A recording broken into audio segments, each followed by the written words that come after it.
दोस्तों नमस्कार। स्वागत है आप सभी का अपने यूट्यूब चैनल टॉपर क्लासेस में। देखेंगे हम आज जो आगामी सीटेट दिसंबर 2024 प्रस्तावित है, उसमें हम आज 1 to 5 में ईवीएस जो आप लोगों को पूछी जाएगी 30 नंबर की, उसके कुछ महत्वपूर्ण सवालों को लेकर आया हूँ जो विगत परीक्षाओं में पूछे गए हैं। उनसे आने की प्रबल संभावना रहेगी। अगर आपको कंटेंट अच्छा लगे तो प्लीज़ चैनल को लाइक करिएगा, सब्सक्राइब करिएगा, दोस्तों में शेयर करिएगा।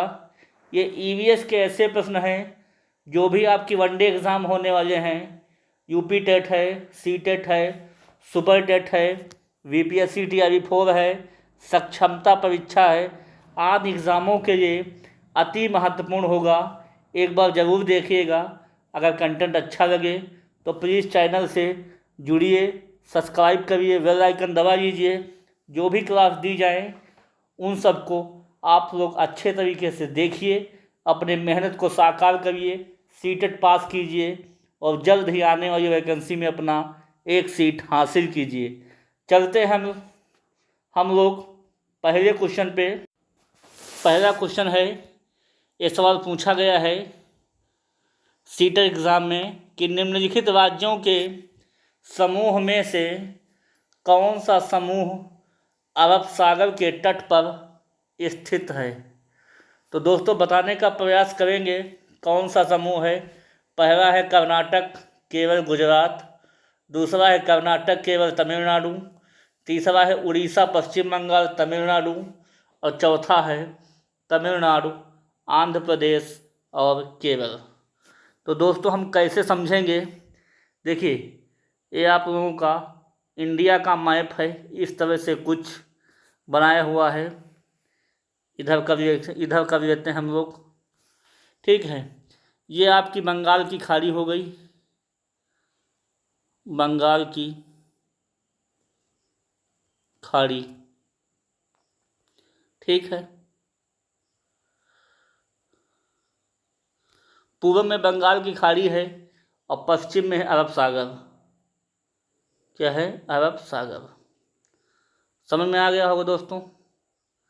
ये पूरब है और ये पश्चिम है। देखिए समुद्र तट से कुल 9 राज्य जो है उत्तर प्रदेश की सीमा साझा करते हैं। समुद्र तट पर जो है कुल 9 राज्य स्थित हैं। कौन कौन से? गुजरात है, महाराष्ट्र है, गोवा है, कर्नाटका है, केरला है, तमिलनाडु है, आंध्र प्रदेश है, उड़ीसा है और पश्चिम बंगाल है। 4 राज्य जो है पूर्व के तट पर स्थित हैं, जबकि 5 राज्य पश्चिम तट पर स्थित हैं। तो देखिएगा कौन कौन से राज्य जो है अरब सागर मतलब पश्चिम तट पर स्थित हैं। कर्नाटक, केरल, गुजरात। तो पहला गुजरात हो जाएगा, फिर कर्नाटक है, फिर केरल है। तो तीनों राज्य जो पहला ऑप्शन हो जाएगा इसका सही जवाब हो जाएगा। ये तीनों राज्य जो हैं पश्चिमी तट पर उपस्थित हैं, जो कि समुद्र तट से अरब सागर के तट पर स्थित हैं। कर्नाटक, केरल तो हैं, मगर तमिलनाडु जो है बंगाल की खाड़ी के तरफ स्थित है, इसलिए नहीं होगा ऑप्शन। उड़ीसा, पश्चिम बंगाल, तमिलनाडु तीनों राज्य जो है बंगाल की खाड़ी में स्थित है, इसलिए भी ऑप्शन में नहीं होगा। तमिलनाडु, आंध्र प्रदेश तो पूर्व तट पर स्थित, जबकि केरल पश्चिम तट पर स्थित है, इसलिए पहला ऑप्शन जो है आप लोगों का कर्नाटक, केरल, गुजरात सही जवाब हो जाएगा। देख के जाइएगा, इसमें से प्रबल संभावना होती है क्वेश्चन बनने की आप लोगों को। इस जगह मैप आपको ध्यान है तो कोई भी आपसे तट पूछ ले, चाहे पूर्वी तट या पश्चिमी तट, बंगाल की खाड़ी पे कौन से राज्य स्थित हैं, अरब सागर पे कौन से राज्य स्थित हैं, इस तरह से आप लोग जवाब दे सकते हैं। मैप को ध्यान रखिएगा, आपका सवाल गलत नहीं होगा। अगले क्वेश्चन पे हम लोग चलेंगे, नोट करिएगा सवाल, इसका ऑप्शन नंबर पहला इसका सही जवाब हो जाएगा। अगले क्वेश्चन पे हम लोग चलेंगे। अगला क्वेश्चन है कि नीचे दिए गए कौन से राज्य का अर्थ है तोरांग का अर्थ है जंगल है। पहला ऑप्शन है उड़ीसा, दूसरा है झारखंड, तीसरा है असम, चौथा है पश्चिम बंगाल। तो दोस्तों जो तोरांग को हम लोग क्या कहते हैं? जंगल। और कहाँ हम लोग कहें तो इसका ऑप्शन नंबर दूसरा झारखंड इसका सही जवाब हो जाएगा। समझ में दोस्तों आ गया होगा आप लोगों को। अगले क्वेश्चन पे हम लोग चलते हैं, देखते हैं। अगला क्वेश्चन अब काफ़ी बार सवाल पूछा गया है, फिर पूछे जाने की प्रबल संभावना है। उस महिला एथलीट का नाम बताइए जिन्होंने 12 वर्ष की उम्र में भारोत्तोलन शुरू किया, 180 किलोग्राम वजन उठाने में सफल रहीं तथा 29 पदक भी हासिल किया। पहला ऑप्शन है सुनीता विलियम्स, दूसरा है बछेंद्री पाल, तीसरा है जो है कर्णम मल्लेश्वरी, चौथा है वहीदा प्रिज्म। जो सुनीता विलियम्स हैं ये अंतरिक्ष यात्री थी। अगर बछेंद्री पाल की तो माउंट एवरेस्ट को फतह करने वाली महिला थी, माउंट एवरेस्ट पर चढ़ाई करने वाली महिला थी। अगर पूछा जाए वेटलिफ्टर कौन था, भारोत्तोलन में कौन भाग लिया था, तो ऑप्शन नंबर इसका तीसरा कर्णम मल्लेश्वरी इसका सही जवाब हो जाएगा, जिन्होंने एक साथ 130 किलोग्राम वजन उठाकर जो भारत का नाम रोशन किया था। इनके नाम कुल 29 पदक भी हासिल उन्होंने किया है। इसलिए सीटेट के लिए बेहद इंपॉर्टेंट सवाल रहेगा कर्णम मल्लेश्वरी से। क्वेश्चन बनना तय है, 100% नोट कर लीजिएगा दिसंबर 2024 के लिए। अगले क्वेश्चन पे हम लोग चलेंगे। अगला क्वेश्चन है, ये भी बहुत इम्पॉर्टेंट रहेगा कि निम्न पक्षियों की प्रजाति में कौन सा पक्षी झटके से अपनी गर्दन को आगे पीछे घुमा सकता है।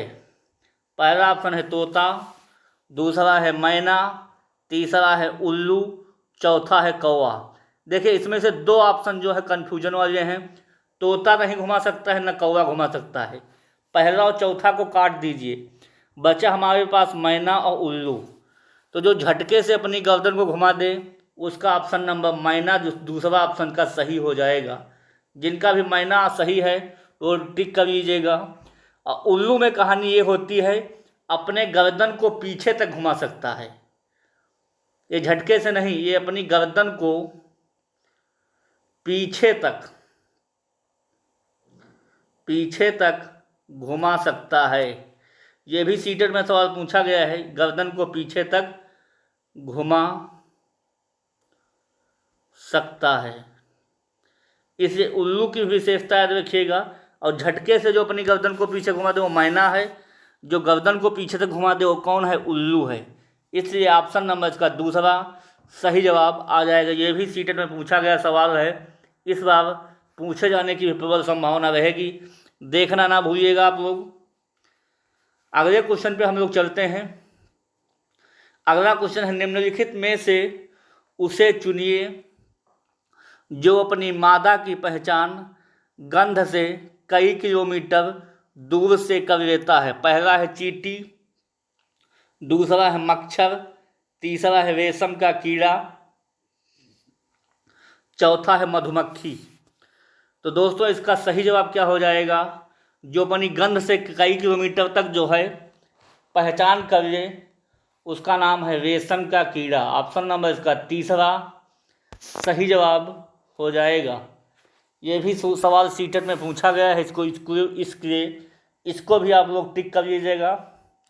रेशम की कीड़ा जो होता है वो मैंने गंध से जो है कई किलोमीटर तक सूंघ लेता अपनी मादा को। अगले क्वेश्चन पे हम लोग चलते हैं।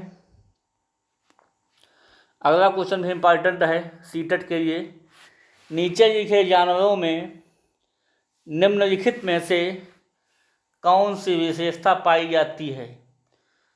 जो है तीन आपको जानवर दिए गए हैं, छिपकली है, गौरैया है, कछुआ है, सांप है। इन चार विशेषता इनमें से कौन सा लाई करेगा।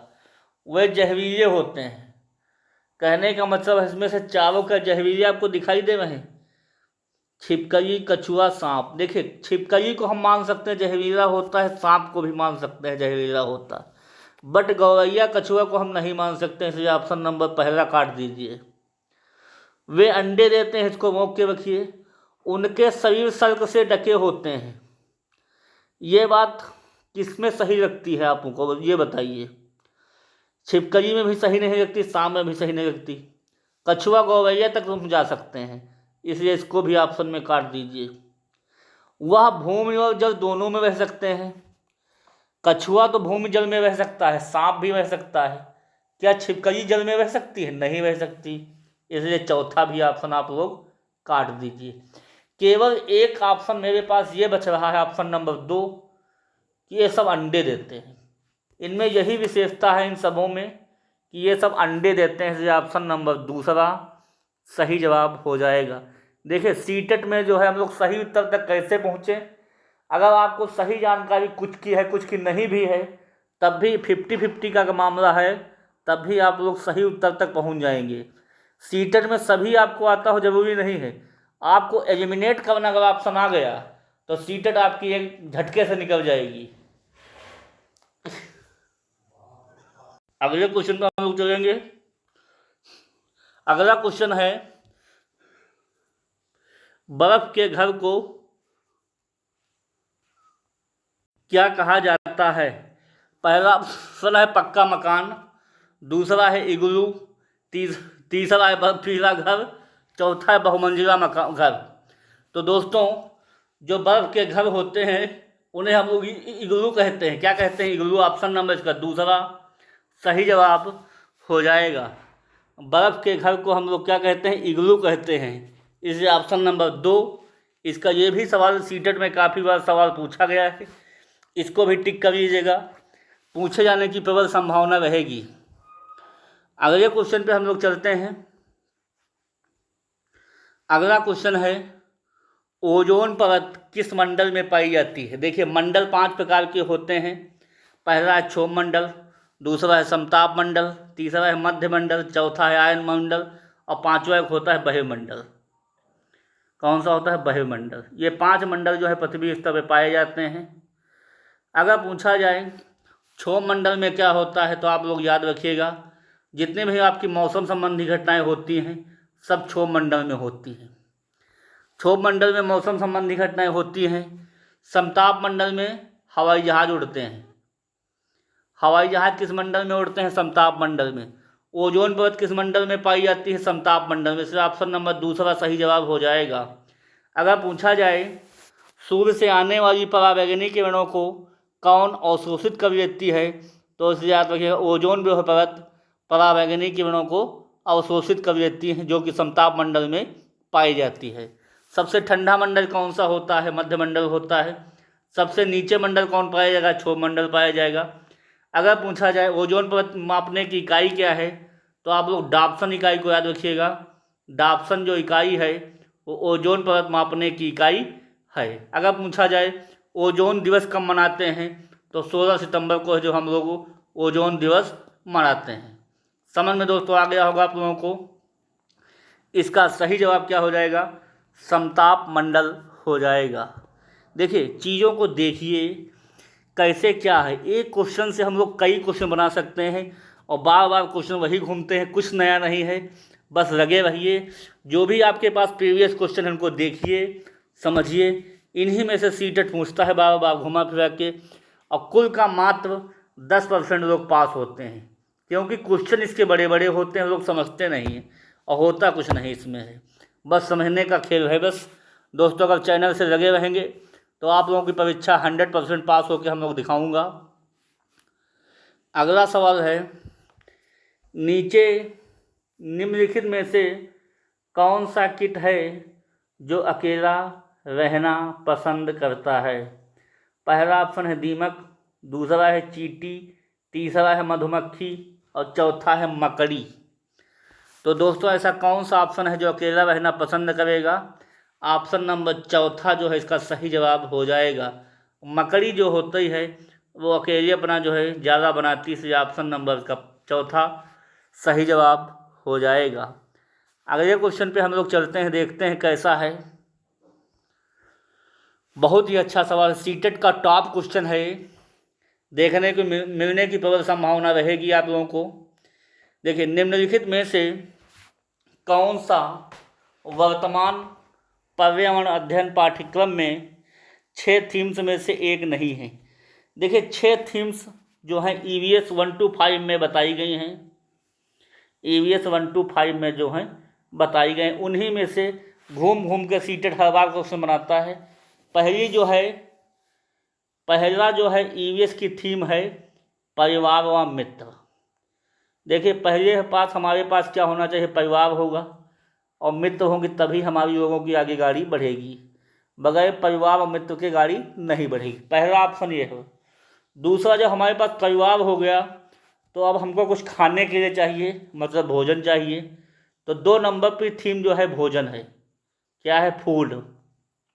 पहला है फैमिली एंड फ्रेंड, दूसरा है भोजन। भोजन जब मिल गया तो हमको 3 नंबर पे चाहिए जल, वाटर। अब हमको जल भी मिल गया। अब जल जब हमको मिल गया, अब हमको चाहिए क्या? अब हमको चाहिए शेल्टर, मतलब रहने का सुरक्षित स्थान। जब खाना वाना खा है तो हमको चाहिए शेल्टर, मतलब रहने का सुरक्षित स्थान। रहने का सुरक्षित स्थान, ठीक है। 5वें नंबर पर जब रहने का स्थान मिल गया तो अब हम लोग सोचेंगे अब कुछ यात्रा पर निकला जाए, कहीं कहाँ क्या है। अब हम यात्रा पर निकलेंगे 5 नंबर पर। और 6 नंबर पर सबसे इम्पॉर्टेंट है, हम चीज़ कैसे बनाते हैं। जो भी चीज़ हमारे पास हैं उनको हम लोग कैसे बनाते हैं, ये चीज़ होनी चाहिए। अगला है हम चीज़ें कैसे बनाते हैं। ये 6 थीम्स हैं। इन्हीं में से बार बार सवाल पूछा जाता है। पहला है परिवार व मित्र, दूसरा है भोजन, तीसरा है जल, चौथा है रहने का स्थान, पांचवा है यात्रा और छठा है हम चीज़ें कैसे बनाते हैं। तो इनमें से कौन सा हो जाएगा? आवास मतलब रहने का स्थान तो होना ही चाहिए, पहला ऑप्शन बिल्कुल सही है। हम चीज़ कैसे बनाते हैं ये भी होना चाहिए, बिल्कुल सही बात है। भोजन भोजन खाएंगे ये भी होना चाहिए। ये काम और खेल का कोई जिक्र नहीं है, इसलिए ऑप्शन नंबर चौथा बिल्कुल सही जवाब हो जाएगा। इस 6 थीम्स में काम और खेल का जिक्र नहीं किया गया है, इसलिए ऑप्शन नंबर इसका चौथा सही जवाब हो जाएगा। समझ में दोस्तों आ गया होगा आप लोगों को। अगले क्वेश्चन पे हम लोग चलते हैं, देखते हैं। अगला क्वेश्चन है, कुडुख कहाँ के लोगों की स्थानीय भाषा है? पहला है मिजोरम, दूसरा है झारखंड, तीसरा है अरुणाचल प्रदेश, चौथा है मणिपुर। तो दोस्तों कुडुख जो है कहाँ की भाषा, स्थानीय भाषा है, इसलिए ऑप्शन नंबर दूसरा झारखंड इसका सही जवाब हो जाएगा। ये भी सीटेट का टॉप क्वेश्चन है। सॉरी, आपको देखने को मिल सकता है, तैयार कर लीजिएगा। कुडुख कहाँ के लोगों की स्थानीय भाषा है? ये झारखंड की, इसलिए ऑप्शन नंबर दूसरा सही जवाब हो जाएगा। अगला क्वेश्चन हम लोग चलते हैं। अगला क्वेश्चन भी बेहद इंपॉर्टेंट रहेगा कि नारियल डली हुई किसी भी करी के साथ उबला टैपियोका का निम्नलिखित में से किस क्षेत्र का प्रिय भोजन है? पहला है तमिलनाडु, दूसरा है केरल, तीसरा है पश्चिम बंगाल, चौथा है बिहार। तो दोस्तों नारियल की डली हुई करी के साथ जो उबला हुआ टैपियोका होता है वो केरल का प्रसिद्ध भोजन हो जाएगा, इसलिए ऑप्शन नंबर दूसरे के साथ हम लोग चलेंगे। टैपियोका को केरल के साथ कनेक्ट कर दीजिएगा, आप लोगों का जवाब सही हो जाएगा। ये हर बार मोस्टली हर साल सवाल पूछा गया है टैपियोका को, इसलिए आपको याद करके रखना होगा। टैपियोका केरल से संबंधित है। समझ में दोस्तों आ गया होगा आप लोगों को। अगले क्वेश्चन पे हम लोग चलते हैं, देखते हैं सवाल क्या कहता है। अगला क्वेश्चन है, आमतौर पर यह माना जाता है कि रात में जागने वाले जानवर हर चीज़ को जिस रंग में देखते हैं वह रंग है। पहला है काला और सफ़ेद, दूसरा है बैंगनी और नीला, तीसरा है हरा और पीला, चौथा है नारंगी और लाल। तो दोस्तों जो रात में जो जागते हैं जानवर, वो हर चीज़ को किस रंग में देखते हैं? तो इसका सही जवाब कौन सा हो जाएगा? इसका सही जवाब काला और सफ़ेद, पहला ऑप्शन इसका सही हो जाएगा। समझ में दोस्तों आ गया होगा आप लोगों को, काला और सफ़ेद।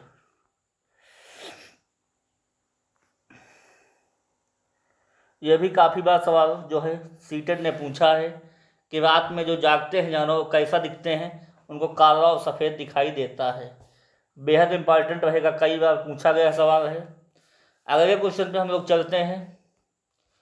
अगला क्वेश्चन है, निम्नलिखित में से पर्यावरण अध्ययन में आकलन के लिए कौन सा संकेतक नहीं होना चाहिए? पहला है प्रश्न पूछना, दूसरा है न्याय एवं समानता के प्रति सरोकार, तीसरा है सहभागिता, चौथा है याद करना।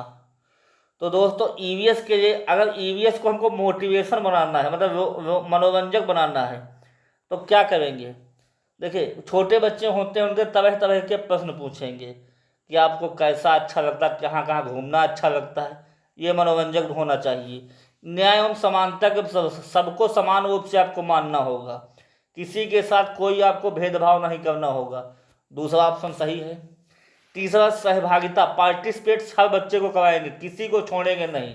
अगर कोई गेम खिला रहे हैं या कहीं पिकनिक पर ले जा रहे हैं तो हम सभी को ले जाएंगे, किसी के साथ हम कोई छोटा बड़ा का भेदभाव नहीं करेंगे। इसमें जो ऑप्शन नंबर 4 है, कोई भी चीज़ हमको याद नहीं कराएंगे, उनको खेल खेल में सिखाना होगा। क्योंकि वटंत विद्या जो है, एनसीईआरटी जो है, एनसीईआरटी जो है, वो एनसीईआरटी जो है याद करना जो है निगेटिव वर्ड है, इसको विजिट कर दिया है नई शिक्षा नीति के अंतर्गत जो है।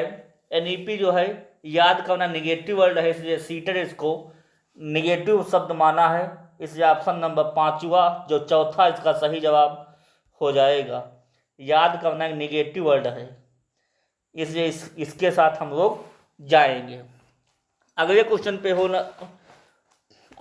हम लोग चलते हैं। अगला क्वेश्चन है, किसान का मित्र किसे कहा जाता है? यह भी सवाल काफ़ी बार सीटेट में पूछा गया है। पहला ऑप्शन है कछुआ, दूसरा है मेढक, तीसरा है केचुआ, चौथा है मगरमच्छ। तो दोस्तों किसान का जो मित्र होता है वो कौन होता है? ऑप्शन नंबर तीसरा केचुआ होता है, इसलिए ऑप्शन नंबर तीसरा सही जवाब हो जाएगा।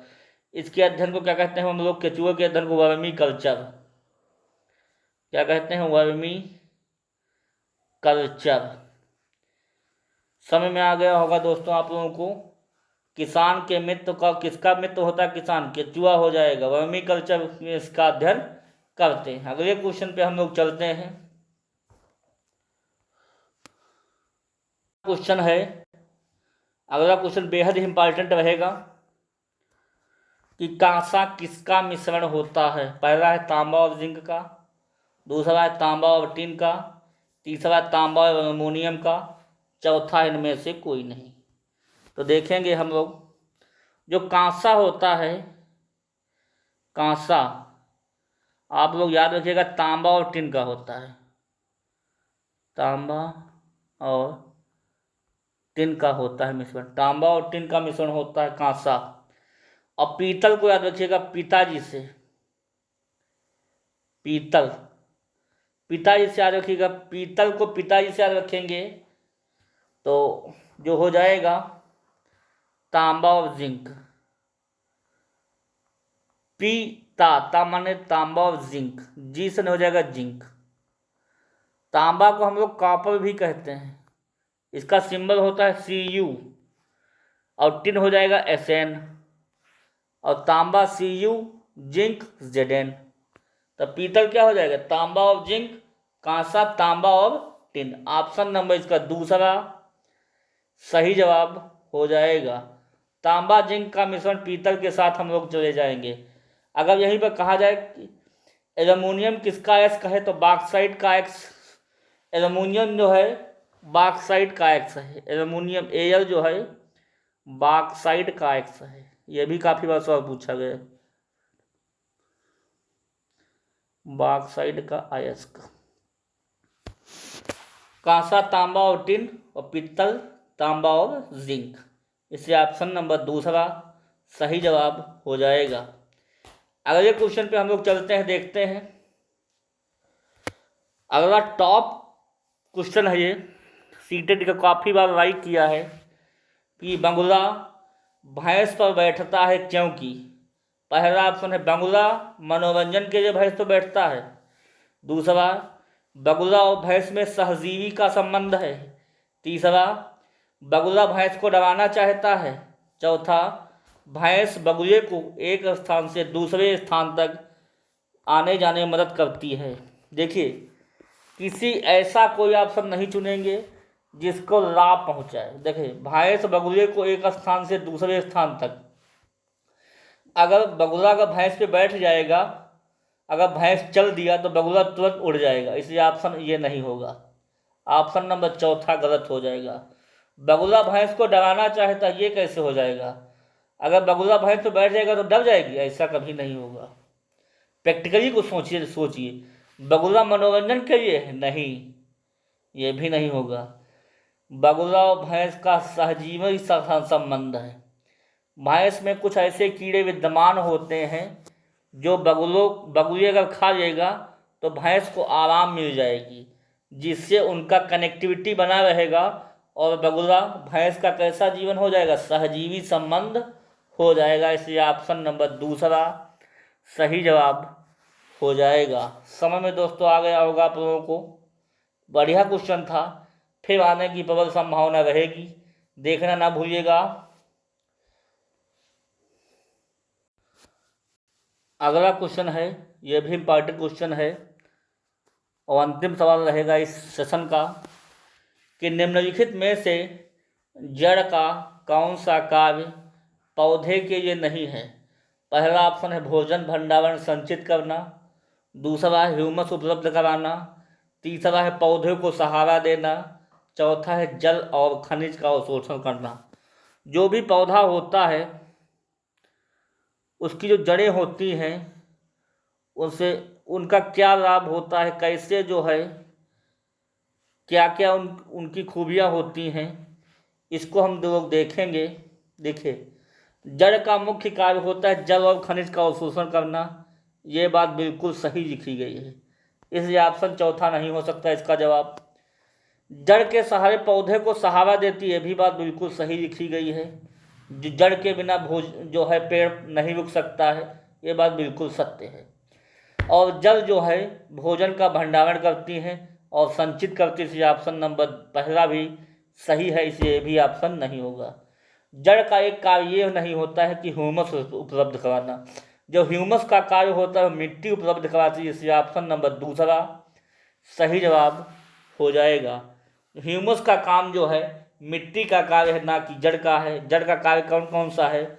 जल और खनिज का अवशोषण, भोजन का भंडारण, पौधे को सहारा देना आदि जो चीज़ें होती हैं ये जड़ की विशेषताएं होती हैं। इसी के साथ ये टॉपिक जो है आज का समाप्त होता है। दोस्तों, छोटा सा प्रयास कैसा लगा? जो भी सीटेड के लोग हैं चैनल से जुड़िएगा और को भी जोड़िएगा। कंटेंट अच्छा लगे तो प्लीज़ चैनल को लाइक करिएगा, सब्सक्राइब करिएगा, दोस्तों में शेयर करिएगा। ये एग्ज़ाम आपको चैनल पास करा कर छोड़ेगा अगर चैनल से लगे रहेंगे। सारी क्लासेस देखिएगा एक बार, आपको खुद ब खुद आपको इम्प्रूवमेंट दिखता हुआ नज़र आएगा। तो दोस्तों, इसी के साथ ये आज की क्लास को विराम देता हूँ। फिर नेक्स्ट क्लास में मिलूँगा, तब तक के तैयारी को मजबूत करते रहिएगा। ओके, थैंक यू, धन्यवाद, गुड नाइट।